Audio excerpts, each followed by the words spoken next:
Good morning. Good morning. I'd like to welcome everyone who's here this morning. It's really such a delight to see so many new and familiar faces, and I want to thank you for showing up on a beautiful Saturday morning to hear about a very important topic. So, who am I? Let me introduce myself. I'm Rosette Garcia, and I'm president of the North County League. I like to start my meetings, those of you who've been to a meeting that I lead, with an opening thought, something that centers us and helps us kind of set our intentions for the meeting. And what I came up with today is a quote from Dorothy Day. I don't know if you know who she is, but she was an American journalist and one of the early social activists in the 20th century who worked for many, many years, dedicated her life to fighting hunger and homelessness. And she said, "A pebble cast into a pond causes ripples that spread in all directions." So I think certainly the League feels like we're always kind of a pebble trying to make positive change and to spread that in the community. So let's keep that in mind as we look at a topic that seems so intractable and so insoluble. Maybe together we can create a ripple that will turn into a wave that will bring some positive change. So why are we coming together on this topic? I just want to quickly tell you that our league got involved or began focusing on this topic back in 2018 when we embarked upon a study which ended up with us taking a position and adopting that position. And the overarching goal, the top priority that the league determined we wanted to support was permanent supportive housing in order to end this problem of homelessness. That was in 2018. The state league actually took our study and used it sort of as a platform for them to update the state's position and to develop an action plan. That's important because the state deals with state jurisdictions, the legislature, the statewide, at the statewide level. We, at the local leagues, we work with our cities, the county, and all the local jurisdictions. So we're all working together, but focused on different jurisdictions. That was in 2018, and just as some context for you, the point in time count, so that's a snapshot of the homelessness, of the number of people experiencing homelessness in our county. At that time, in 2018, was 8,576 people. Some sheltered, most not. So fast forward to today, 2023, the two leagues decided, well, number one, we adopted homelessness as an issue for emphasis. That means we can't work on everything. You know, there are many, many, many things that are important and that we'd like to see happen, but we can't do everything. So we pick 2 or 3 policy issues. And this past year, we picked housing and homelessness and decided to merge the activities of both leagues into one regional committee. With more numbers, perhaps there's more might, more power.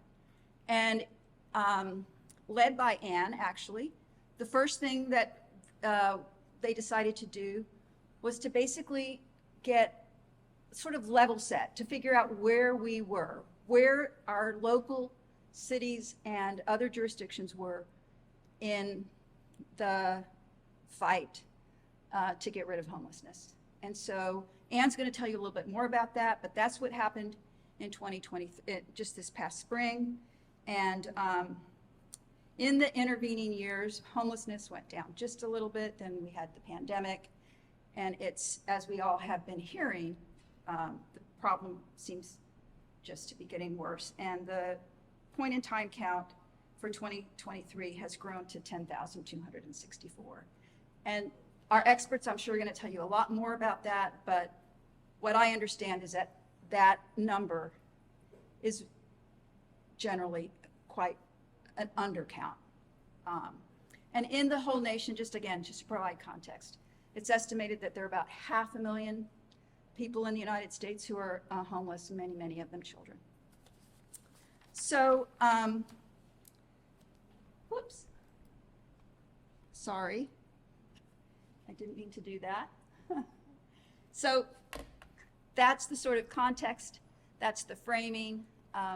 Again, thank you for being here. I'd like to pass the microphone to Mary Thompson. She is co-chair of the Housing and Homelessness Committee with Miles Pomeroy, who is here in the audience. Many other hats that she has worn over the years for League. She deserves a much better introduction than that, but I didn't prepare one. But I'm going to hand it over to Mary and we'll get started. Thank you very much.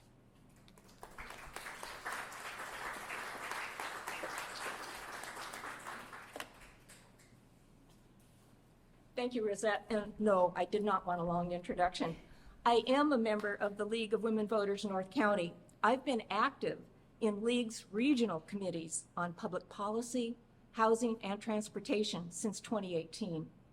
Since March, I co-chair the Regional Committee on Housing and Homelessness with Miles Pomeroy. Miles? Hi, buddy. So, today you're going to hear more about the League's positions on housing and homelessness, which address all aspects of homelessness. For this event, we'll only have time to focus on permanent supportive housing. League positions are based on the League's process of studying a topic, as Rosette told you, reaching consensus, and then adopting and advocating for those positions in the public good. Each of our speakers will introduce us to their organizations, its work, and what it does and doesn't do. Then you'll hear from the Regional Housing and Homelessness Committee's recent study and recommendations being considered. After we hear from the speakers, we'll have about 30 minutes to hear from you about what's been discussed. Your questions, your concerns, your disagreement, and your comments on some of the ideas that we are considering are welcome. Please use the index cards that hopefully you've got in your hand. So our speakers represent essential work that's being done to end homelessness in our region. Tamera Kohler is the Chief Executive Officer of the Regional Task Force on Homelessness, recognized by the Federal Department of Housing and Urban Development, HUD, as the regional's Continuum of Care, COC. You're going to hear that a lot today. The agency for both the city and county of San Diego. COC administers the Homelessness Management Information System. Stand by.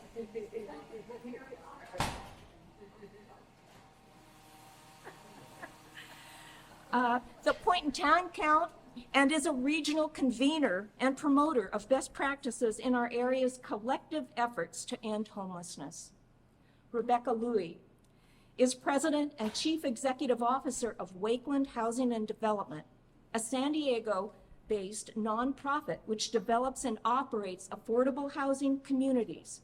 In February, Wakeland received $68 million from the California Housing and Community Development Organization, HCD, for 4 separate multifamily housing projects in San Diego and Riverside counties.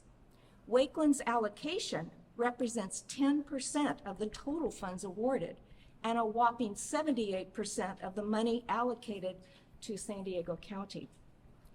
Mary Lydon is Executive Director of HomeAid San Diego. Since its founding in March 2002. HomeAid San Diego has completed 30 projects using in-kind labor and donated materials, equal to over 3/4 of the total project costs. The projects serve more than 300 temporarily homeless individuals. HomeAid's Works program provides construction training and job opportunities for people experiencing homelessness while addressing the critical labor shortage in the home building industry. Ann Omsted is a director at large and former president of the League of Women Voters North County. She is an intensely active member of the League of Women Voters California's Housing and Homelessness Interest Group and led the Regional Housing and Homelessness Committee's 2023 study of local homelessness services and action. So let's hear from our speakers in the order that I introduced them, and then I'm going to pose some questions to them. So you can advance your own slide. Tamera, you're up. You want me to? Yeah, I think I'm going to stand only because it doesn't make that much of a difference. I'm not that tall. But I also could only see this side of the room and didn't want to ignore this side of the room. Good morning. I'm Tamera Kohler, as you've heard. And I really appreciate the introduction because it level sets some of the things I'm going to share with you. It's always important, no matter where I talk about our work, that I want people to understand who we are, why we exist, and what we believe. And I think it's critical as we have a conversation. As Mary explained, we are the continuum of care, but the Regional Task Force is a true nonprofit. And it is also really helpful that we are not embedded in government. So we're not in city government, we're not in county government, we're not state government, but we are federally authorized. And the advantage of that is we have a really clear mission, role, oversee funding, and primarily we are a planning body by our requirement. So we exist as a sole role, not to deliver direct services, but to organize our efforts in a system approach to address homelessness. That if it happens in San Diego as a region, both city and county, that a homeless experience is rare. Like, it is really important that we start thinking about how we do better diversion work, or that we really look at how people are experiencing homelessness to reduce the episodes. And that if it does happen, that it's brief, that our system is really strong at addressing someone's homelessness. So that length of time is very short. And non-reoccurring, which is one of those kind of government speak, but it really means that we sustain them and they stabilize in housing and really recover from that homeless experience and the trauma. I think it's also important, and I firmly believe this or I wouldn't do this work, that homelessness is solvable. And we need to be grounded in that. It is a solvable problem. It is actually a community who needs to lean into solving it. It is not government only. It is really about a community engagement approach. That ending homelessness begins with a home. I am not solving poverty. I am not solving health issues. I am not looking to solve a number of other issues that we as a society struggle with. Homelessness is a history of policy challenges. And when you think about it, there are over 650,000 individuals in San Diego experiencing poverty, extremely low income or no income. That isn't equal at all to the numbers experiencing homelessness. You heard about the point in time count. That is on one single night. It is an undercount because on one early morning, we try and engage, and you know how big our county is, everyone experiencing homelessness, knowing that we're not going to catch everybody, but it's a very intentional process. But we also know that all people are successful in housing with the right level of supports, and that's why we're going to talk about permanent supportive housing. That is true of all of us. It's not just income. It's the supports that help us sustain housing, whether that is personal supports, family, friend, our faith many times will help with things. It's the care that we need within our homes. So anyone, regardless of what they may be struggling with, is successful in housing with the right level of supports. I'll also just challenge you to think about the fact that the majority of people in poverty are housed and never experience homelessness. The majority of people with mental health or behavioral health issues are housed and never experience homelessness. And I'll also say those that use substance use, whether legal or illegal, I challenge anybody to never have something prescribed to them, right, are housed. And so we need to level set that this is really a housing issue and the way that we address the supports around them. Also, that we firmly believe that housing is a basic need, an absolute basic need. And if there's anything that affirmed that, it was a pandemic, when the greatest life-saving advice that you were all giving: shelter in place, stay at home. Not having a home, right, was a absolute challenge for people to be able to meet their basic needs and stay safe. Also, I think it's important that we understand that homelessness is an experience. It's not a label. It's not what people are. It's something they're experiencing. And as a society, that's something for us that we can attune our thoughts around. This isn't about choice. Many people experiencing homelessness are choosing between really difficult, limited choices.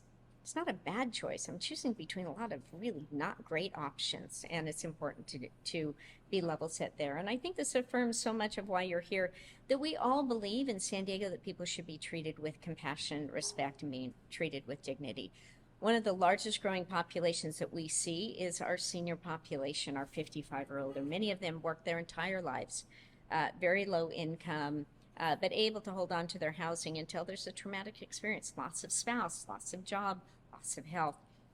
You also heard some of the things that as a continuum of care, we are statutorily required to do for this region. There are 44 continuums of care in the state of California. We all are locally focused on issues. So you see RTFH and San Diego as a region, we're unique to San Diego. In Orange County, the continuum of care is unique to addressing those needs. But we have common kind of anchored approaches. And one of those is that we're a planning body. And you heard about the planning that the leads have done and setting forth plans and really structuring the work that you do. That is one of our core responsibilities. So you heard about us. We are responsible for conducting the point in time count. There was a time many years ago that was the only data that you knew of. Now we put out annual data, we push out data on a regular basis, most of that coming out of the HMIS system. Our providers call it Clarity, that's the name of the software. Out of the HMIS system, it is a unique relational database, one client record, all providers working off one client record, and it gives us a clear picture of the numbers experiencing homelessness.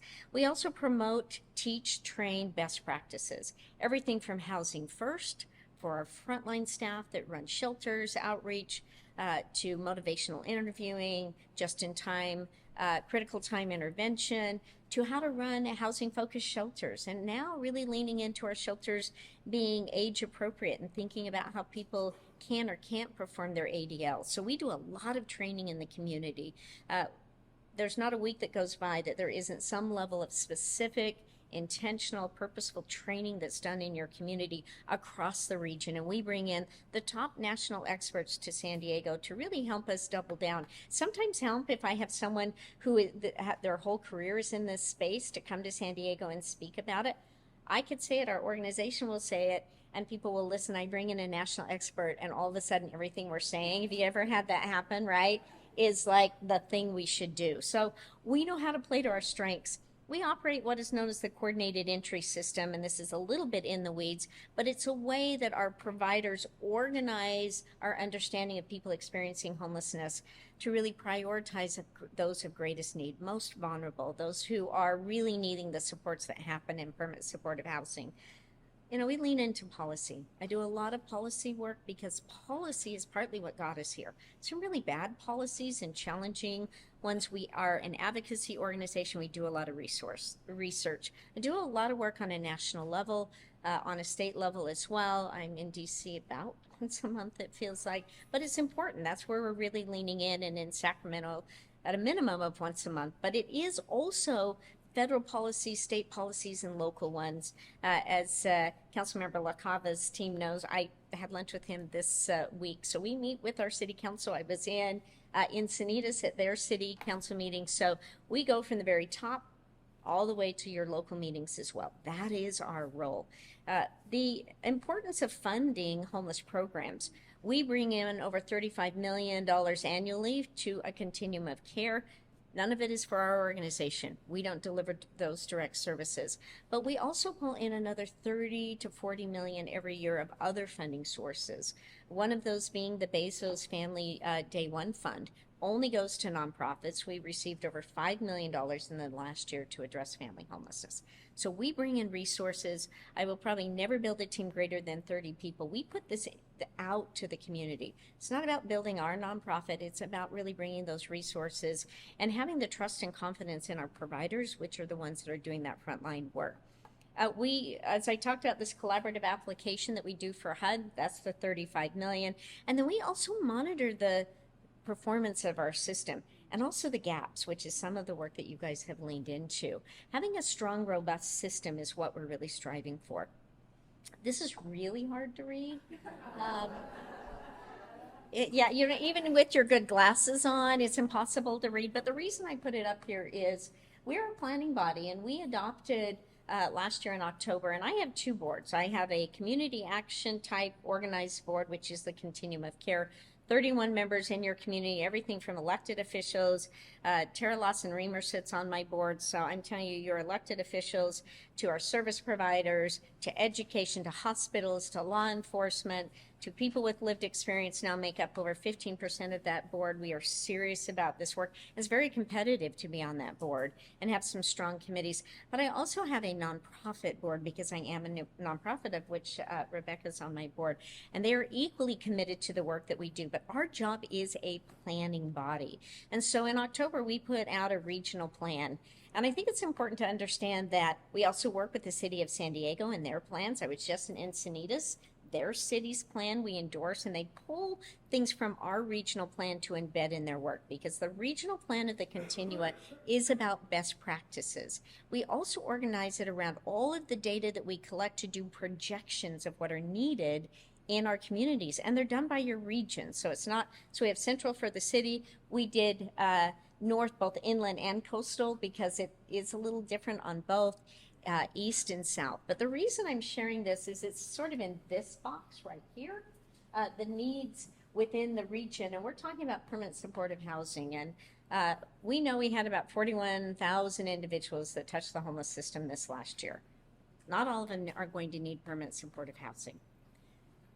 With the data and the projections that we did, we need, just for the high needs that we have in our community, an additional about 4,400 units. So the reason I'm sharing that is, Rebecca will tell you a lot about what they've been able to bring in. That is not what we need to address affordable housing. That is for the high need, most vulnerable, permanent supportive housing. That isn't the RHNA goals. That's not going to get you there. But this is how we save the loss of life. This is how we really take care of the greatest need. But we also projected rapid rehousing, which is almost 3 times what we need in permanent supportive housing. Our low-income housing, just for those experiencing homelessness, is really an income issue. It's not that other level of care. We also organize our work around populations, because funding comes through populations. So veteran homelessness, if we could just get enough units, right? Veterans would be rare, brief, and one time, because we have enough resources. We have a commitment to end family homelessness. That is something that San Diego should really lean into. We should have no families experiencing homelessness. Children need to be connected to their schools. They need to be connected to their community, our aging population, and our unsheltered. But we organize all of this, and then we work with our electeds, and we work with individual cities to pull the things out of these plans that work for them. And then what funding do they need? How can they help organize their providers? How can we help them write for grants and be able to organize that? So this regional plan, this was supposed to be a one-pager, and that's what we got. 2 fabulous, hard to read one-pager that bled into 2. But it also tells you the practices that we're looking for, what we affirm, housing first, how people need to come together, and how we align funding. It is a really robust report. I would love you to read it, but if you don't, I think really organizing yourself and understanding this 2-pager really tells you how we do our work. What are the practices, policies, and principles? What are the projected need? And what are the populations that we strive to support? One of the things that we do well, but it is not the only thing that we do, is really put out data that helps us understand our environment. And one of the things we did in this last year is put out a report. A lot of people call it the inflow-outflow one. I rarely get to talk about it because in community meetings, almost everyone quotes some of the things from this report. We did an annual look back and found that for every 10 people we housed, 13 more were experiencing homelessness for the very first time. You've probably heard your electeds use that, right? But what it really level set is the things that we're doing work. We are housing folks. We're ending homelessness. But the demand on this system is greater than we are able to meet those needs. But this report really, and we put it out monthly, tells you the first time homeless. So if you really think about it in San Diego as a region, right, nearly 1,200 people. That is 55 or older. That is our families. That is our TAY population are experiencing homelessness this last month for the very first time. It is one of the most scary, traumatic, challenging experiences that they will ever have. We also ended homelessness for 828 people. San Diego as a region actually does a really good job of addressing homelessness and connecting people to housing resources. We just don't have the housing there to really meet those needs. Over 4,000 of those individuals of the entire system were enrolled into new programs. That means they're engaging with someone, they've been assessed, we know what they need to end their homelessness. If you think about that as a region, over 4,100 new people really being connected to the services that they need. We organize how many individuals are active each month in our system. So as I said, over 41,000 people touched our system. But last month in July, almost 27,000 and change were being served in this homeless system. It's bigger than 10,000 people at any given time. A significant amount of those are connected to housing resources. So we push this out. We're going to start doing this by the populations that you see, so the seniors, families, TAY, and veterans. And then at the bottom, you can see who found housing. We're doing a good job, a little bit better with our seniors, not nearly enough on our families, and a little bit on our veterans. So just want to give you a little bit about that. And the reason that I shared this is we need to understand what we need. We are not only talking about permanent supportive housing, but the housing has to be geared to the needs we see in the community.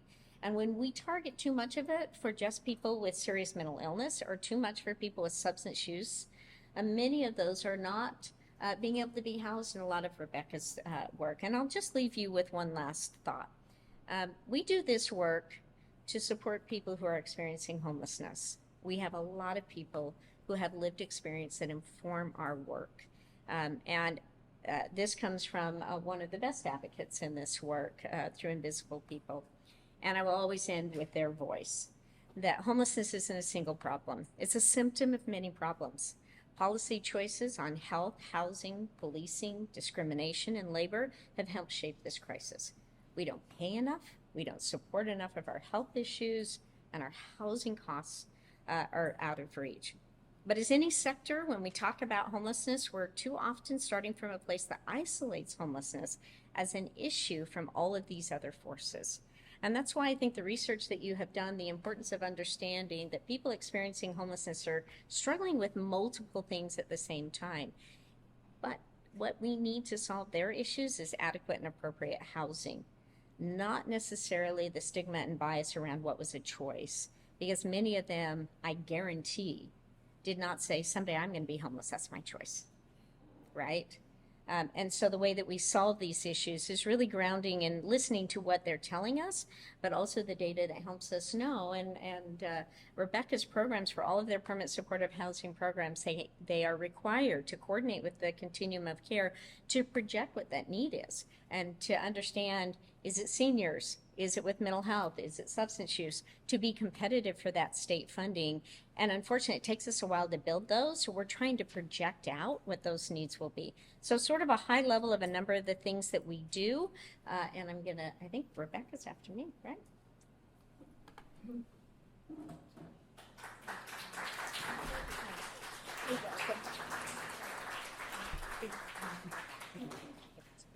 Hi, everyone. So I'm Rebecca Louie with Wakeland Housing and Development Corporation. A little bit about Wakeland. So since our formation back in 1999, we've built over almost 7,600 affordable homes in 53 different housing communities. Our mission is, we're actually changing this right now. I'm going to test it out on you. Our new mission is to transform lives and communities using affordable and supportive housing. This one's too long, boring. These are some of the projects that we've done. In downtown San Diego, we've got Parkside. It was a partnership with a church. That was family affordable. Amani Apartments is one we just opened in LA. It's all for formerly homeless seniors, about half of them with a diagnosed serious mental illness. Mission Heritage Plaza, so cool in Riverside, downtown across from the library. It has included 74 family units. Half of those are actually set aside for veterans. Half of those are veterans experiencing homelessness. And included in it is a Civil Rights Institute.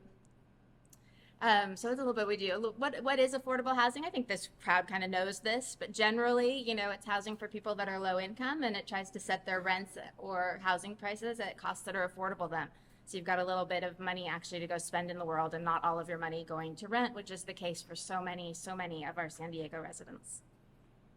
Supportive housing just goes a little bit further. So it says, okay, it's affordable housing, but it's also for people then who's going to need a little bit more help staying housed. So it's usually targeted to people experiencing homelessness, and it comes with a whole array of services to help them thrive once they're in the housing and make sure they stay housed. And as we said, stability, autonomy, dignity. The benefits. Housing solves homelessness. Once you're in a house, you're not homeless anymore. So all these communities like to say, oh, you're going to put all these homeless people in my neighborhood. I'm like, I'm not putting a single homeless person in your neighborhood. I'm putting house people in your neighborhood, right? Fools. Improves housing stability, improves health. They're not going to get healthy on the streets, right? You're not going to get healthy while you don't have a place to sleep at night. Think of the time you were the most sleep deprived and think what it did to your health immediately how you felt, and then think of that going on for years. No one gets healthy until they're in houses. They come into my places, shut the door behind them, get a good night's sleep, and you see their health improve within days. It's a miracle. Housing is a miracle. It lowers all the costs, shelters, hospitals, emergency services, psychiatric centers, all the inefficiencies that come with people being unhoused go away once they're housed. Enhances the community. My projects are beautiful, as I'll show you. Community service opportunities, all kinds of things you can come do at my projects and help people out. Okay, this is LA. I'm lazy. I didn't switch this slide, but you get it. There's a ton of need everywhere. Every single city. It's funny. Every single city I go to thinks they're the only ones struggling with homelessness, and every single city is struggling with homelessness in a big way across this state. There's some of the services that come with what we do. Supportive housing really works. So 96% of the people in our supportive housing projects voluntarily participate in services. This has been this rhetoric that drives me crazy around a lot of this is, oh, people don't choose. If you make it voluntary, we need to force people into treatment. They shouldn't be allowed to be housed if they're not going to be forced to do all of these things. Well, you can't force people to fix their lives. You can't force people into recovery. You can't force people to get sober any more than any of us could be forced to solve our bad habits, right? If I could force you to start running 10 miles a day or force you to stop drinking, it would, we'd have a lot less problems in society. Well, they choose to because they want to, because once they get in, they really want to. And then our retention rate, which I'm super proud of, is 97%. So people that come in our housing stay housed once they're there. These are some of the examples of some of my pride and joy projects. This is Talmadge Gateway. This is one of the first ones that we opened, 60 units total. It's right on the border of kind of City Heights and Talmadge. It was the first project in San Diego exclusively for seniors experiencing homelessness with chronic health conditions. We partner with St. Paul's PACE program, which is the program of all-inclusive care for the elderly. So when the seniors come into us off the streets, they get A to Z medical care, they get case management from Father Joe's Villages, and the residents there are thriving. And as you can see, it's beautiful. It's a beautiful, beautiful place. There's some of our residents. You laugh, you probably all met Bruce. Every single person in this room at some point met. A lot of our residents of this project have become advocates. So they now have, some of them have their own lived experience companies where they go around and provide their experience to people so that they can inform, so that we're not housed people making decisions or what we think people need, but really listening to the people who've actually been homeless. There's some of the activities that we put on. This is Atmosphere downtown, 205 units total. 51 are set aside for people that were homeless. 31 have a diagnosed serious mental illness. Got all kinds of classroom spaces. Trinity Place, my new beloved. This one's in Grantville. 60 units total. Again, for seniors experiencing homelessness with chronic health conditions. Oh my gosh, they're thriving. It's amazing. The Beacon, downtown San Diego, across from City College. This one it's 43 units, I think, and half of them are set aside for people with diagnosed serious mental illness, and half of those are transition age youth, also thriving. I was warned about them. They're young, they're energetic, and they've never had any supervision. They've done great. So we put a lot of thought into our design. It's something I always like to just kind of show pretty pictures, because one of the really things that people can do that's helpful to me is when you hear that I am coming to your neighborhood, you can show up and support me, and you can say, hey, go see their projects before you talk about it. Go see their communities, because I'm always the nicest thing in town. We have like really cool security systems. I've got these cameras. You can come up if you're in the system already. The door's open for you if you're like in a wheelchair. We use wayfinding, so we've got different colors on every floor so you know where you are. Just kind of, we get their units really ready for them so that they can come in off the streets. It's a journey to get there. I mean, by the time I've gotten like my construction times down, they've gotten through the system. I mean, these people have been waiting months and months to come in, lots of changes, lots of drama. So we make sure they can come in, sleep on fresh sheets, have food in their freezer, waiting for them. It's pretty beautiful. When they come in, we leave them cute notes. I already did that one. Yes, food. Oops, let me see. That's time to HomeAid. So that's really getting involved. That's really what we're doing. And it's just to kind of, I think I was asked to kind of do a little big picture, like what do we need? Affordable housing and supportive housing, really the strong key to it. It's deeply subsidized. There's no way around it. Everyone wants to try to come up with some new way that we're going to get around this that doesn't cost an extraordinary amount of money. But when you're talking about people who have, basically zero money, or possibly, if we're lucky, they're going to get hooked onto their Social Security or disability or veterans payment. Maybe they're going to make $1,200 a month, and if they're paying a third of that towards their rent, that's not enough to sustain an apartment complex. So you have to have that subsidy. If you think like what you can pay for your mortgage, what they can pay for our mortgage is very low. So we got to get that gap filled in. It's inexpensive. It's something that jurisdictions, local, state, federal, need to commit to very deeply, and it's something we never do. Funding for affordable and supportive housing in San Diego and really everywhere is maddening. It's the most ridiculous system you've ever seen. They put out different pots every year if you're lucky. You can't plan around it. There's no consistency. You don't know what's coming. I tie up land in one place just hoping maybe there's going to be funding available by the time I get it ready. But I have to invest a bunch of money. So it's just this like goofy, sometimes we end up, the one I talked about in Riverside ended up with like 13 different funding sources by the time it was done. So it took us 10 years to get it even compile all of the money. I've got another one in National City, same thing. I've been working on it for a decade. I've had to pull together 9 different funding sources so far. I think it's going to get funded. So that's really our big thing. And there's going to be some things coming before you in San Diego to approve some revenue measures that I'll be back to talk to you about.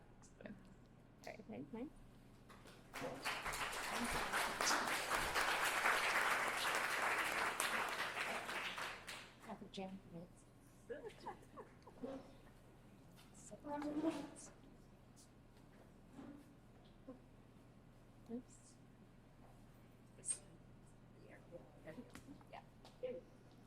Well, good morning. My name is Mary Lydon. I am the Executive Director for HomeAid San Diego. I got to say, listening to Tamera and Rebecca, I have more hope right now. I really do. And something that Tamera said about this is a community issue, that's exactly right. We have to all work together on this. It is not just about policy. It isn't, because that takes forever to really catalyze more housing. We need it, but it takes a long time. And there's lots of things that we can all do individually, engage with our communities, our churches, our community development organizations, the League of Women Voters. And it's going to take all of us to get on top of this problem, and we can do it. And I do have more hope today listening to these ladies. HomeAid San Diego, we really catalyze the building industry to do good. We work with nonprofit organizations at the continuum of services in our region. We've been around for 20 years here in San Diego and almost 40 at the national level. We have 19 affiliates across the country who are working with the building industry to contribute discounted and donated materials to lower the cost of building housing and other programmatic facilities that will help our service providers help people rebuild their lives. So we're really helping to catalyze the building industry to do good. And I came on board 2 years ago because I think they can do a whole lot more. And so I'm excited about the role that we're playing here in San Diego, working with our social services providers. We work in 3 different areas. We call it Builds, Cares, and Works. Our Builds program, again, is working with social service agencies on small building projects. We're a small nonprofit here in San Diego, but we're a model for engaging our communities to be part of the solution. Our CARES program is probably our first entryway into working with companies to introduce them to the issue of homelessness and the great challenge that we're facing here in our region and across the country. We may do little projects with social service agencies and bring companies to them to do painting projects or landscaping projects. We do a hygiene kit assembly that we then give to social service providers who are working directly with homeless individuals. But we do this as a way of education because we know, I mean, listening to Rebecca this morning, it's like, oh, I didn't know that. You know, and I've been in this world for a while now. Before HomeAid, I was focused on affordable housing policy. I actually work with the League of Women Voters here in San Diego on the homelessness and housing action plan. So I've been around it for a long time.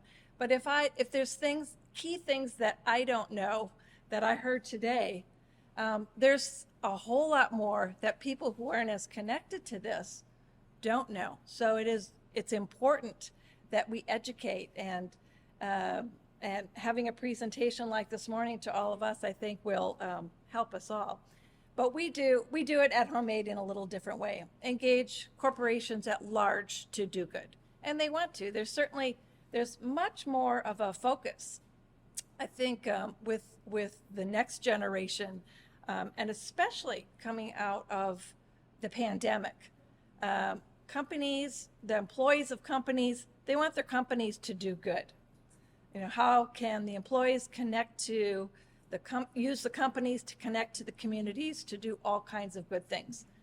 That's really a wonderful thing. So that's a part of our CARES program. And then our WORKS program is a workforce development program. So let me just tell you a little bit about some of those. These are some of the social service agencies that we've worked with over the years. Homeless agencies, serving seniors. Terry, they're a large organization in North County that works with developmentally disabled individuals. Most recently, Rise Up Industries, they're in East County. They have a workforce development program where they train formerly incarcerated individuals to get into manufacturing. So those are a few of the agencies we've worked with. These are a few examples of our Builds projects. More recently, we worked with Shoreline Community Services. They put together a drop-in center for homeless individuals in the beach communities. There was nothing. There were no services in the beach communities. So this is the first one, and we helped bring all kinds of donated products. They had a general contractor that deeply discounted rehabbing this nice little building adjacent to a church. We finished 5 units for Home Start here in San Diego. Home Start is an outstanding organization that works with families who are survivors of domestic violence. Took a big old house in University Heights and converted it into 5 units. So 5 families are there now. Wonderful. We helped save them $200,000 on that little rehab. And then the Terry Vocational Center in North County. Terry is doing a whole campus of life, they're calling it. They have a really incredible model. Rather than just moving disabled individuals to the sidelines and live in their own world, they're creating this whole campus that's connected to the community at large and really making them belong to the community at large. So it's a really beautiful model for people who are different, who have disabilities, who are autistic, and we can extend that into the homeless arena too, people who have been traumatized by being homeless or other things in their lives. How do we incorporate them into the community at large? Terry's doing a great job. Our CARES program, again, we work with a lot of folks in the building industry, Swinnerton, CNS, Gensler, LPA, and architects, and many others.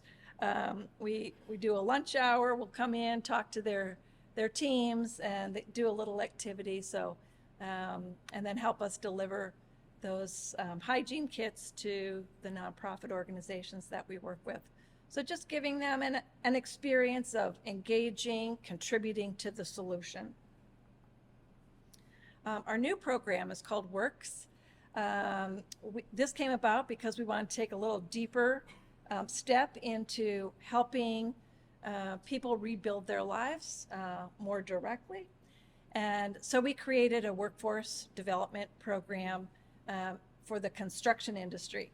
Most of our members and supporters and sponsors are in the construction industry, the building industry and construction industry. There's a great shortage of workers right now. But construction jobs have a nice little career ladder. And so if you don't have a college education or you're rebuilding your lives, this is a way for you to really get into a career that has a future. And so we've graduated about 50 students in the last year and a half.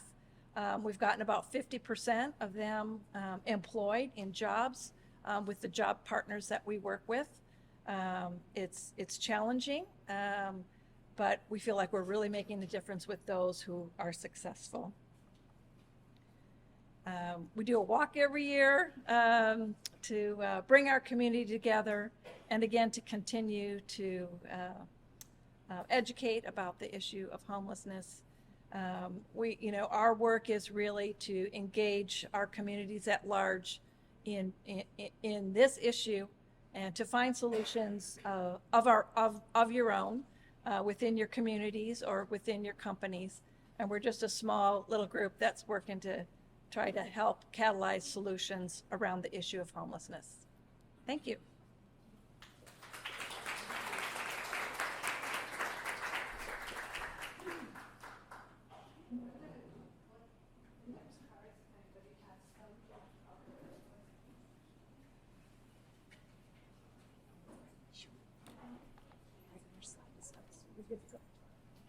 Thank you. Wow. I'm feeling really overwhelmed right now. What we have been doing at the local level is what I'm supposed to be talking to you about today. But first, I want to acknowledge how much we've learned just listening to this. I mean, I would say that I have probably spent a significant amount of my life in the past 6 months studying homelessness in San Diego County. And wow, I've learned so much. It's so great. Anyway, let me first of all remind you all that we did adopt a position, and we did decide that we would, as a league, we would emphasize certain aspects related to supporting homelessness, or not supporting homelessness, but supporting eradicating homelessness. And the first of those was housing first. Housing first was our very first target goal. And guess what? The federal and the state government passed laws saying you can't have our money unless you practice housing first. Yay! So we kind of won that without having to do anything. That was great. But we had other goals in our position that we wanted to deal with. Those included things like what kind of services are being offered, what kind of policing is being done, and most importantly, what can we do to get to permanent housing for our homeless population? So what we did at the Housing and Homelessness Committee is we decided to take a look at what cities are doing, because cities are where homeless people interact on a daily basis with the people that they're living with and around. The police, the stores, the population who are walking up and down the streets, They're the people that they are having to see, and how they're treated by the city can have a significant impact on their quality of life while they're being, unfortunately, unhoused. So what we did was we formed a crew, and I want to acknowledge the people in the room that were part of that crew. Thank you very much. Your research was invaluable. And what we did was we had a specific list of things we were looking at. One of the things we did, oh, thank you. There you go. Yeah. One of the things that we did was we focused on looking at cities' agendas for the past 2 years to try to identify what have cities been doing related to homelessness. And that was a revelatory experience.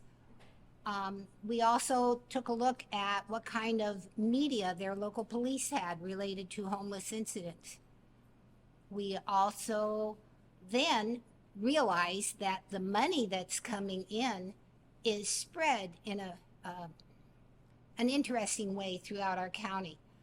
A city with a sophisticated staff, for example, is able to write a sophisticated grant proposal to HUD or to one of the state agencies. What about if you're a smaller city? You don't have that kind of staff leveling. You just don't have the money to pay for that person. How do you deal with that? That's tough. Cities, my printer didn't print my first page of my speech, so I'm kind of punting at this point. So I'm going to look at my slides right now. The money that comes in was incredibly interesting. It's diverse. It comes from many, many, many different funds. It comes from many different levels. It flows through the regional task force and the COC, and thank God for them. Who knows what would happen if we didn't have them? So where we went, yes, we wrote a report. The report will be available on our website very shortly now. It's still slightly in the preliminary stage because our recommendations are slightly in the preliminary stage. We really wanted to hear what the ladies had to say. And I think there's going to be a couple changes.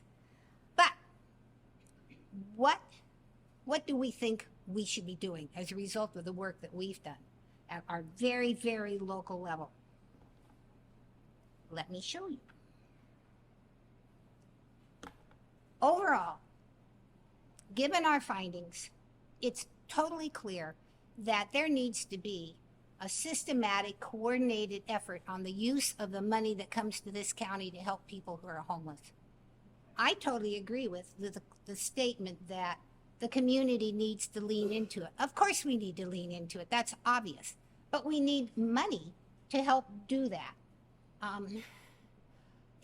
There is no other way to get to the goals that we need. You can't build permanent housing without money. And guess where the money comes from? But once the money gets to our county, how is it used? How is it diffused amongst the entire population? Why should a city that's sophisticated have its residents, if you'll forgive me, receiving better service, so as to speak, than a city that doesn't have as much sophistication? There should be, in our opinion, a way throughout the entire county for everyone to receive services. No person, because they don't happen to live in the right place or are homeless at the right place, should not be able to access the services they need, the permanent housing that they need in order to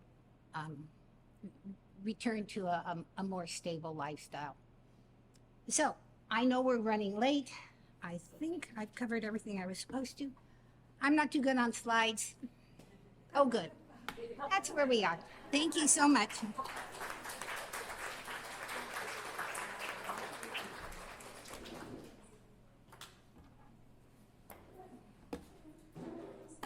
Actually, we've got all the time in the world till 12 o'clock. So I love the spirit that I heard, which was, I think I'm getting some hope here from these speakers. Who would have thought, coming to this conversation about a topic that we thought was so dire, that we could leave here with a bit of hope? So I'm really glad. We did prepare a couple of questions, and I'm going to pose them to our panelists, to our speakers. We're going to take about 15 to 20 minutes to do that. And then we're going to save the rest of the time for questions from you, questions, comments, concerns about what you've heard, and maybe you don't like some of what you heard. We're going to try and have all of that aired, because as Ann said, the things that are in the report and the recommendations that are being proposed are being considered. And there's room for us to learn. And that's what today is all about. So I'm going to pose some questions, and don't fight over who gets to speak. You all get to speak if you want to. So I'm going to start with an easy question.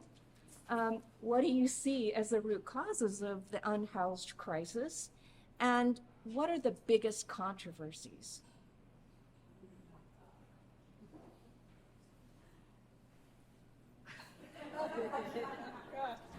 Do we have the rest of the afternoon? Till noon. Well, I'm just going to level set. I think it's a question I get often, like, what is the root cause of homelessness? And truly, it is the lack of affordable housing. Because, as I said at the beginning, we're not trying to address all the health issues or poverty or those kind of things. And I can tell you there are communities across this nation that have much more affordable housing stock and capacity, higher levels of poverty, higher levels of mental health, higher levels of substance use issues and death by fentanyl, and do not have the homeless numbers that we have here in San Diego. So I just want to level set that it is truly a space of not having adequate housing that everyone can afford in a community, not just those on very little or no income, and then also having the stock of that housing, which is one of the, I think, most important things.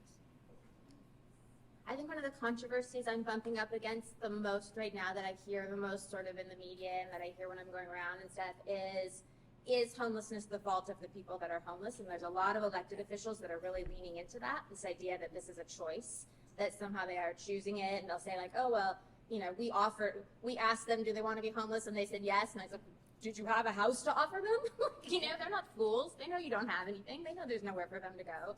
And the idea really that like housing first doesn't work is something that's being floated a lot around. That, you know, I had an elected official look me in the eyes and say, well, if housing first works, why are more people becoming homeless? Why are we housing 10 but getting, 13, experiencing homelessness for the first time? And I said, well, it's super stupid, because we haven't done enough of it, right? So it's like giving out 3 umbrellas in a rainstorm to 3,000 people and saying umbrellas don't work. But people like that idea.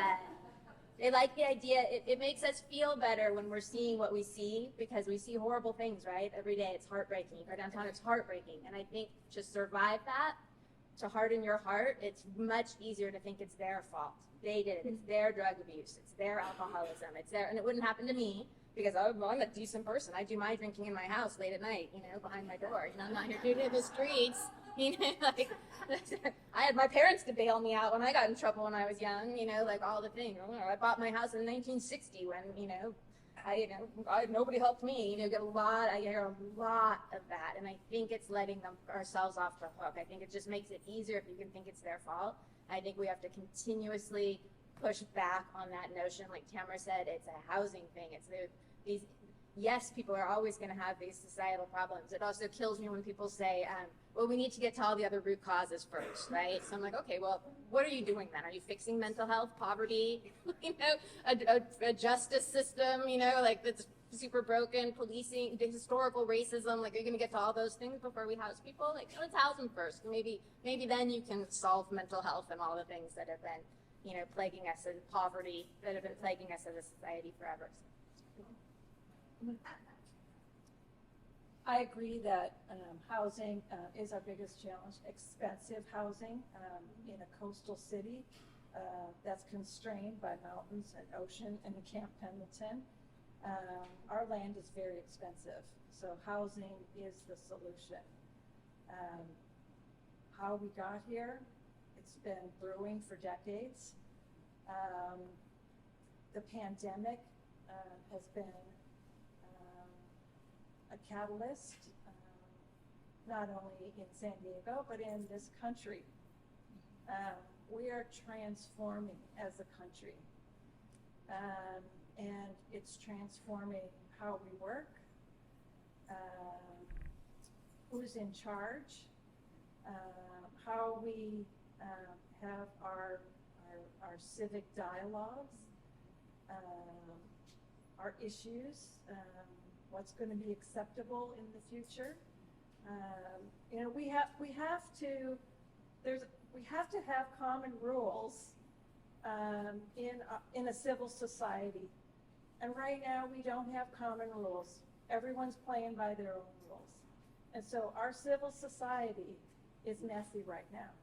But I am convinced that we are in a transformative time, and we're going to come out of this with a new understanding of how we are going to live in a civil society, how our democracy is going to work. It's a great reset that's occurring right now. And it's connected, it all trickles down to housing in many, many ways. So that's my answer. I think I can, oh, I'm sorry. I just want to add one more. Yeah.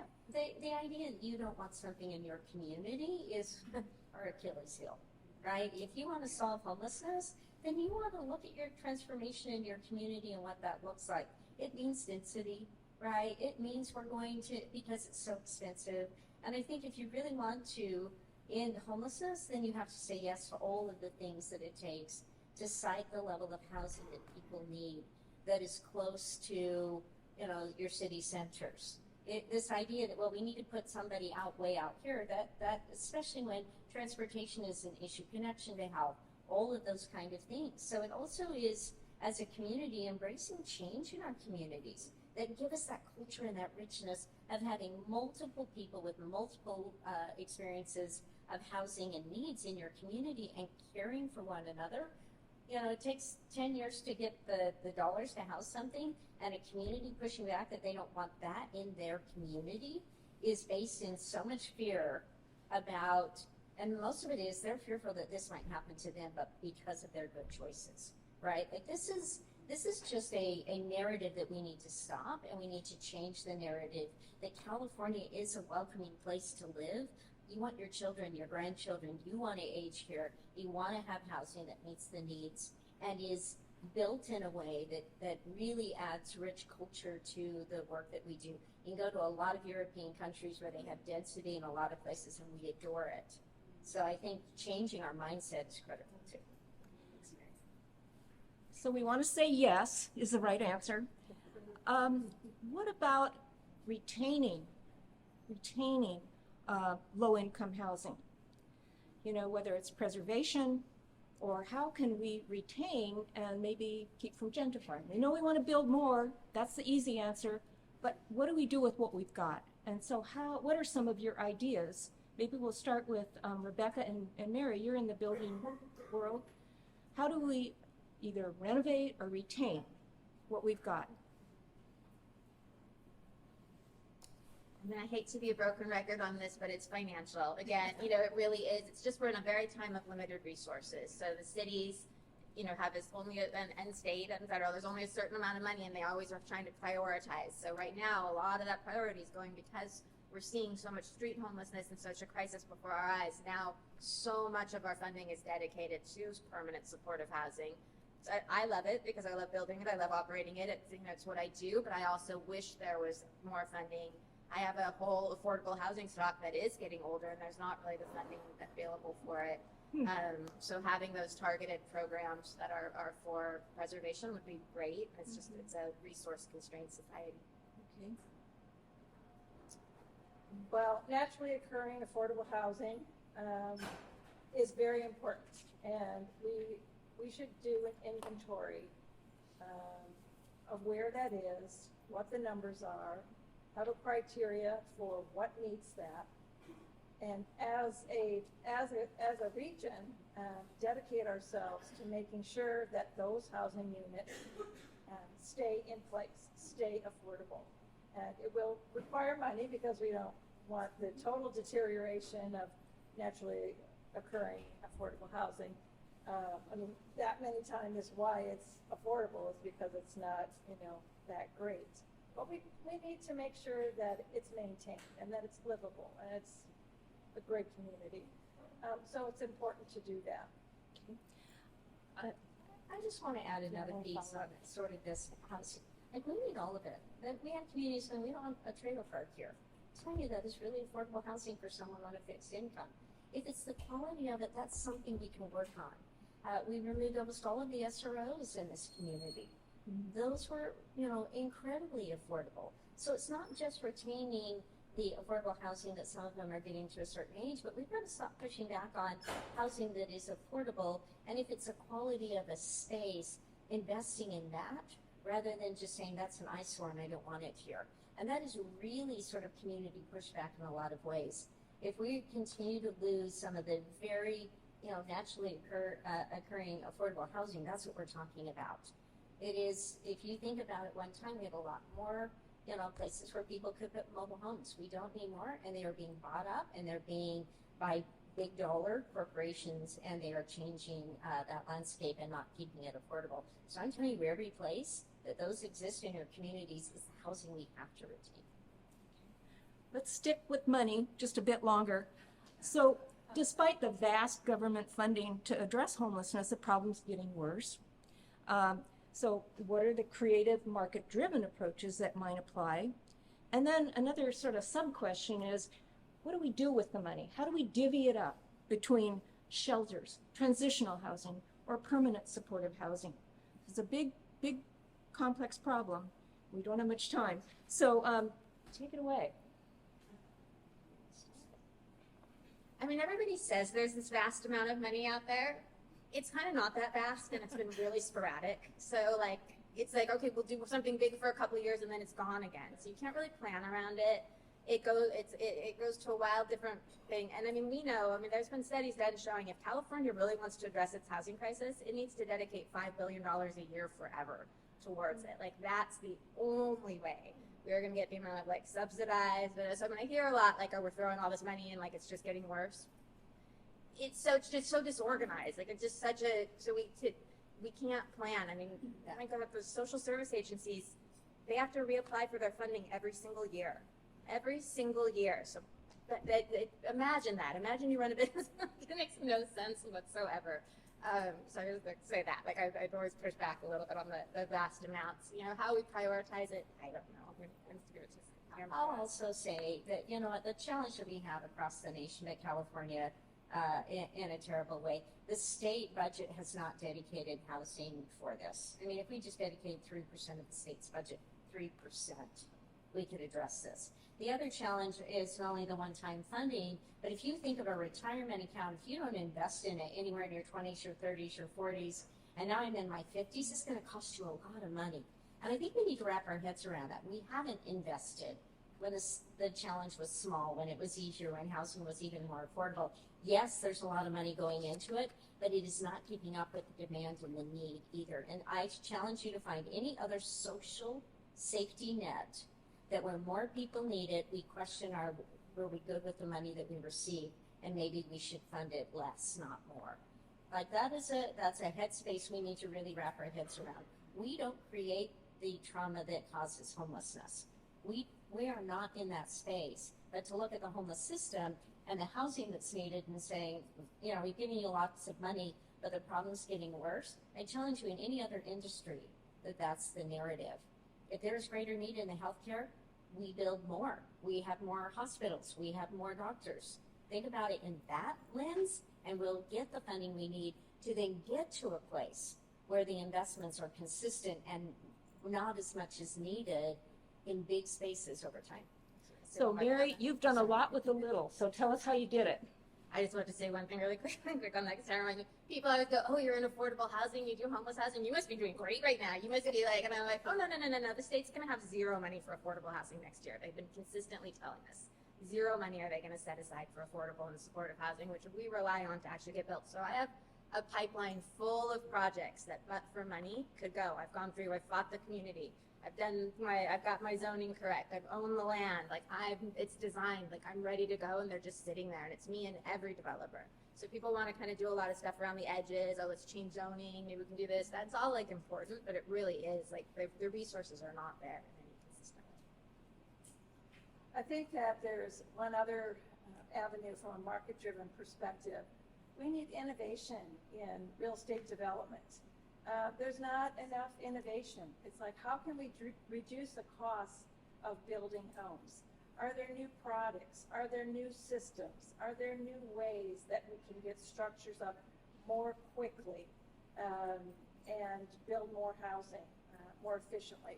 I don't know that there is a motivation on builders' parts to innovate, because that could be expensive to take time out to innovate and figure out a new system. They'd rather just do what they've always done and keep doing that because they know how to make money doing that.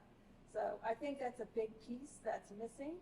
I'm part of a committee on the World Design Capital that the city of San Diego was designated, and we're going to do a whole series of events on innovation in the built environment, specifically around housing. Okay. So one of the threads that came up was the whole idea of the social aspects, whether social policies such as criminalization, coerced care, or other interventions. What role do they have in this vision that we all think we have of permanent supportive housing? How do these things that are emerging in our society, how do they affect this ability to get there? Criminalizing homelessness actually makes the journey harder and longer, and can actually make it so someone doesn't qualify. So anytime we arrest and someone is not able to meet that court appearance and they get a warrant, then many times the housing is now, we can't have someone with an existing warrant or having that space. And they don't keep them, that's not housing. So not only many times in that sort of space, arresting them, you don't get to take all your stuff with you. So most of their stuff is thrown away. I need all of that documentation to get them housed. They need their personal documents to get there. So, and it's been proven, I've done this work for a while, every time a community leans into a greater level of enforcement that includes arrest and incarceration, not only does it make it harder for us to build the trust with folks, but they lose all of their stuff, which makes it harder for us to house them. There is no benefit to it when it comes to addressing homelessness. Yeah, no, strongly agree. I meet the people who come in and just hearing the journeys they've been on, and it makes me want to cry thinking about, I mean, you just think you got to go to DMV and you think of what a headache it is when you have a computer with a printer and a file where your stuff is, and it's still a pain, or getting your doctor's things in order, and then on top of it, you don't actually have a place. So, and then even with the coerced care, I think you called it, we know in working in this, there's such a limit of places to send people, unfortunately. So even when I admit, okay, maybe someone, as many supports are in place at my housing, there are times when people really, they're beyond even what supportive housing can do for them. They need to be at that higher level of care.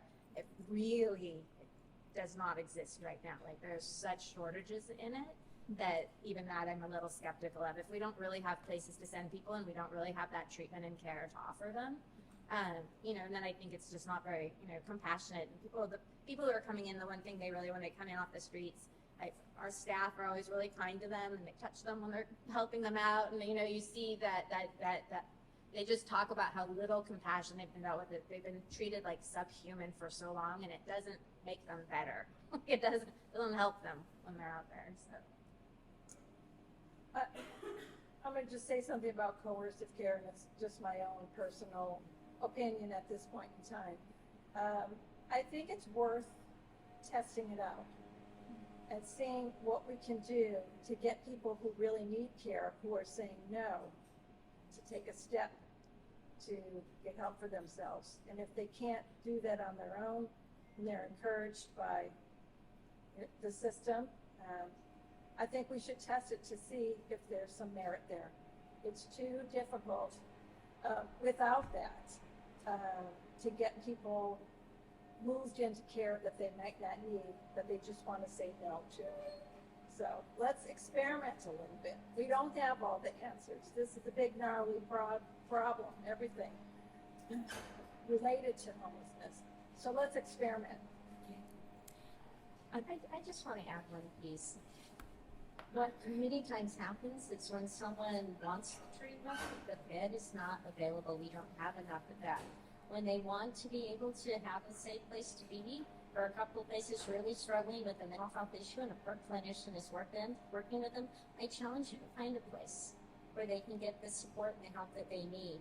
On-demand services for that level of care is just not there in our community.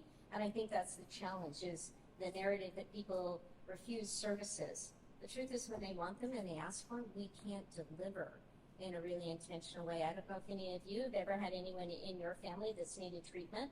I have. And even with all of the connections and work that I have, it was very, very difficult to get my brother into treatment. And I know the system. So I just want to level set that it is also, again, a capacity piece as well. One quick one, and then one for you all to think about, because we're going to ask you to close today with your concluding thoughts. So the quick one is just, we've talked a little bit today about the idea of a centralized continuum of care throughout our region, throughout the county. And we understand that there's sort of silos. So how reasonable is it to think about what changes would need to happen to have this sort of centralized approach to a continuum of care? If we can answer this one quickly, and then I'm going to leave you the concluding thoughts to think about as we leave, and then we're going to hit your questions. So as the continuum of care, we do have a centralized continuum of care, but what is challenging is that every city has its own budget, council, elected leaders, right? County has its own board who's over its own funding as well. Also on a state level, the state has its own legislative body that sets their budget and what's accountable for their funding. So the challenge is, what we have to do is pull all of those as closely together as we can, but you can't take their authority away from their funding. So it's the education, it's the coordination, it's the understanding of the approach. Cities are not going to give up their money to someone else to make the decision. Counties are not, nor is the state or the federal government. So literally it's sort of through influence and collaboration, being able to centrally agree on at least goals and tenets, populations, and approach. And then they're responsible for their own funding, but the leaning in collectively is important. Okay, so the thought I want to leave you with to think about before we go to audience questions is, what are realistic solutions that a league member could get behind, whether it's things that are about to be signed in Sacramento or things we can do? That's, we would like to walk up, besides the hope you've all given us today, what are the things that we could do? So now I'm going to transition, I'm going to try to audience questions. I'll do my best. So first I'll do let's see. I don't know how to answer this. It was a question about coerced care, the league's position on this. I'm sorry, I don't really know the league's position on this, and we would probably have to study it up and then speak about it. So I'm going to defer on that one. Let's see. Okay, there's a couple of easy softball ones, I think, for Wakeland. What does PSH stand for? Permanent supportive housing. PSH, Permanent Supportive Housing. Okay, we should get that one today. And then this one's for Mary. How did Lennar work with HomeAid? What exactly did they do? I'm sorry. Lennar is the largest home builder in the country, and they are engaged in HomeAid nationally and in the local affiliates across the country. For us here in San Diego, they invested through sponsorship dollars in our Works Construction Training Program. They provide the instructors for our class. They provide the classroom to train our students. We take our students out on field trips, and they provide the sites on their live sites. They are really passionate about helping us find solutions. They love the idea of working with our at-risk individuals who are ready to go back to work. They've actually hired 5 of our graduates over the last year. And I think they're learning also about the challenging issue. It's not just about giving someone a job and there, off you go, you can rebuild your lives. Because they have 5 employees that are making their way through getting up and running as employees, and then hit roadblocks that no one saw coming. They're learning, a big company learning about what the challenges are, but they're dedicated to this program locally and at the national level. A couple of questions regarding NIMBYism. What's the most effective way to combat that? So that is not in my backyard, NIMBYism. What are your thoughts about combating that? What have you seen be effective? Showing up at the community meetings. I need more people whose voice is supported rather than the not in my backyard. It really is a community approach. You get enough supportive voices, you can get it done. And I think we have a silent majority that supports addressing homelessness, and we need those voices. We need you to show up.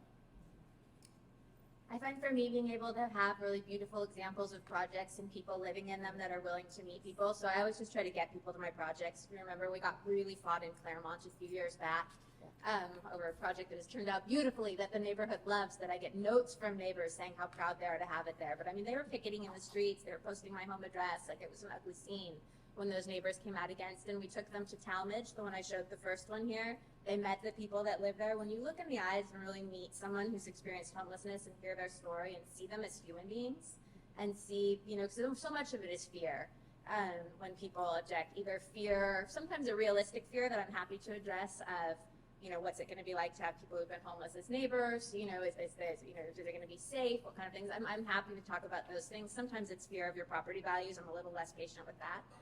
Although we know that it does not affect your property values to have affordable and supportive housing. So I think if, you know, if you can push people to, hey, there's really positive examples of it out there. It's not something to be fearful of. And it is good, as Tamera said, it's great to have a diverse community. You want to have all kinds of different people living in your neighborhood. It's way more fun. So I think people used to be a lot more engaged in their city councils, their planning commissions, their community development groups. We need to get back to that. We need to start showing up at these meetings and advocating for these issues. I heard Rebecca was going to be on the town council in my neighborhood. I thought, I got to get over there, you know, to make sure that if there's you know, an outcry, she's building a new project in Ocean Beach, that I'm going to be there to defend her. I mean, I just knew that I had to be there. But it was a very calm group, which I was delighted by. So start showing up, and the league. I mean, you know how this works, and you're already doing that as well. Okay, here's I think an easy solution: more money, right?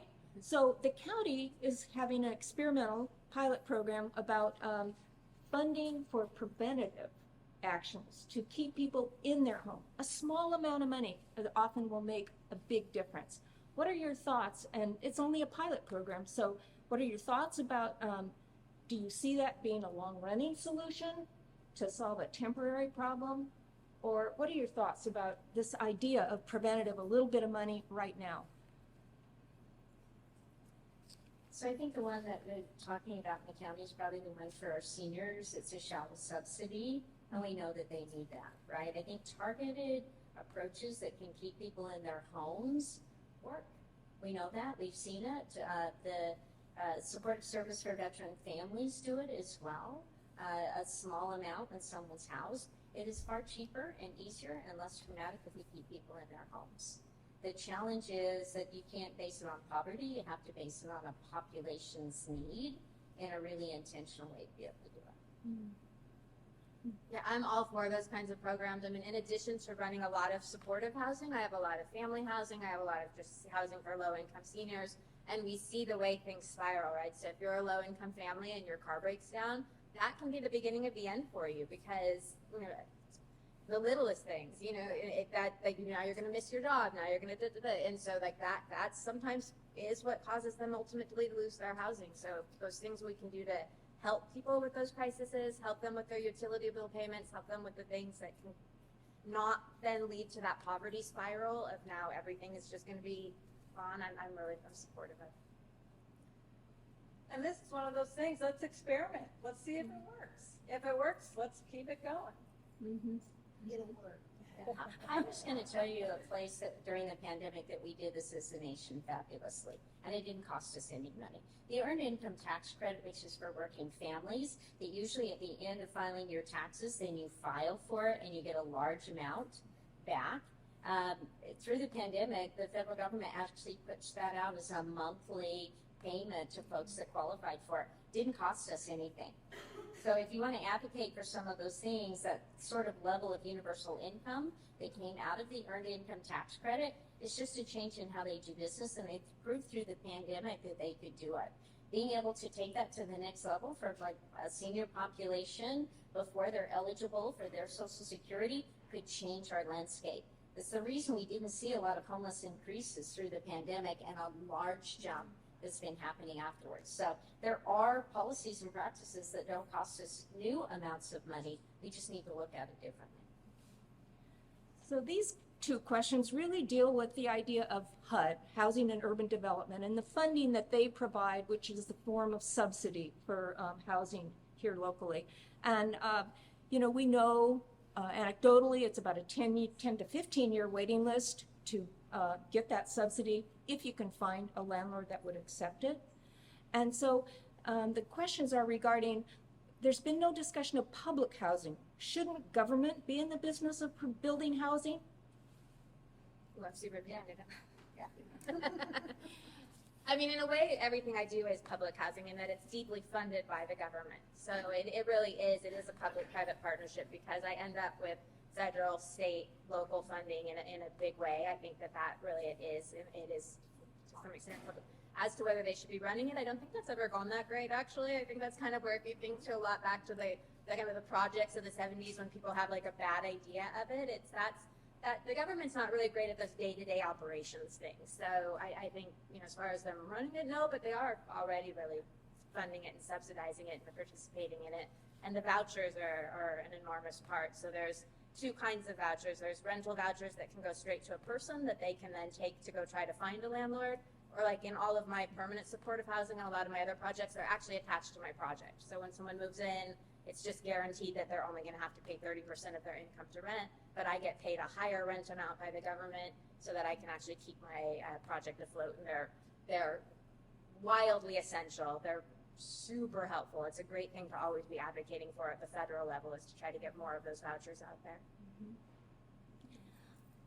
I would just say when we talked about this being years of bad policy, one of them was cutting HUD's investment on a federal level. In the 80s, it was cut to about 10% of their original budget. That's why we don't have enough housing choice vouchers, or as we know as Section 8.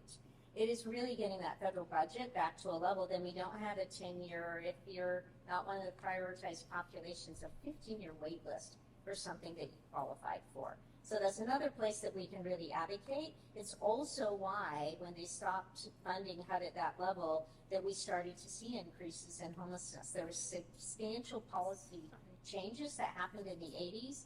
And when you underfund the housing and urban development on a federal level, we all pay for it in our communities. We've got some specific questions left, which I am actually going to send by email to the persons they were directed to, and we will be glad to share the responses that we get. But now I'm going to take us for just probably about 5 minutes of wrap up by each of you of what would you send us forth to do. You've already mentioned a lot. If you could sort of recapture that, and then Rosette is going to take us out. Let's start with you. I think we talked about a lot of those. The level of involvement that you're having is really important. Understanding the system. Most people don't take the time to really learn about this work. So I compliment you on that, and any connection and support we can give you as you put those goals together. The policy work on a state level, really we need an ongoing funding source at the state. Lots of states have done it. We also need ongoing local funding. if we really want to address this, because we know our cost of living and our housing costs are really high. You can advocate for things like the earned income tax credit being a monthly space, engaging with your local elected officials, making sure that they know that you're supportive of the best practices and policies, including Housing First. It is taking a drumming right now, even locally, and it literally is just this, that people do better when they're housed first, and then we're going to address everything else. That is kind of a core tenet that you can help and lean into. And also, I think it's important to remain hopeful in this work. This is a problem we can solve. It is a problem that takes sort of that community engagement and really leaning into the solutions and not being fearful of an investment. If we make the right level for the length of time, it will actually catch up with the need, which is really important. Well, I think you all are already doing so much, so just keep going there. Get deeper, educate the membership, educate the community at large. Used to have bigger gatherings before the pandemic, and I think that's when I started going to the league events. And there were people from, there were a couple hundred people at your lunches. And they were very educational. It's important, especially as our democracy is being stress tested. It's on the League of Women Voters as an organization who has that mission to educate more and more beyond just the League of Women Voters membership. This is kind of cheesy, but I think honestly being like ambassadors of compassion really is a super helpful thing, because, and like I say, people often wonder why I'm so frustrated by this sort of anti-housing first narrative that's out there. I've been doing affordable housing for 25 years. Why is this particularly under my skin? And it really is. And it's because it's this victim blaming, right? So it's saying like, again, like if they're on the streets, it's their fault. Like, and it lets us off the hook. And it's also, it's like a semantics thing too. Oh, let's instead spend a lot of time talking about if Housing First works. And I think like, oh my gosh, 25 years ago, we were talking about, I was saying like, we need affordable housing. And they're like, should we call it workforce or should we call it affordable? Is it big A? Is it small A? Is it natural occurring? We spent 10 years dithering around on names, and we didn't do inclusionary policies or loopies or any of the stuff that would have helped if we'd done it. So I feel like my head's gonna explode. So like, nobody listened. We just spent all this time dithering around talking instead. I do think like, at the heart of it is the lack of compassion in that argument, and the lack of remembering that these are people and they've gone through things and they have stories. Like, they're all their stories, they've got stories and they're relatable. They're very relatable. And so I think spreading that as you go about it and just try to counter that idea that it's the people's fault, that they're refusing something, that they're making a choice to be there, which is so silly. That this is a conscious choice that people want to live this way. And the more you can do around that. And then we are going to be having a local in the city of San Diego revenue measure coming out on the 2024 ballot, so stay tuned. We're still working on some details, but that's going to be a chance to have a permanent, ongoing source of funding in San Diego, and it will be a game changer. I cannot tell you as a developer how refreshing it would be to just know there's going to be consistently funding year after year in San Diego with consistent priorities that we could plan around. So those kinds of things, always, if you can support them, please do.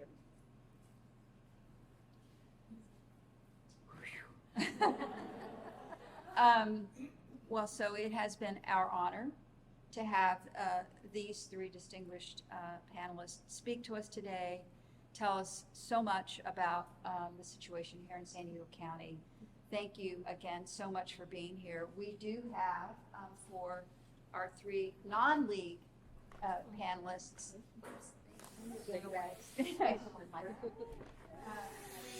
sort of tokens of our appreciation. So I think we heard a bit about what we might do: stay informed, get educated, advocate, which is what we have been doing and we will continue to do. And we will be really, really eager to see what this ballot measure is going to be looking like.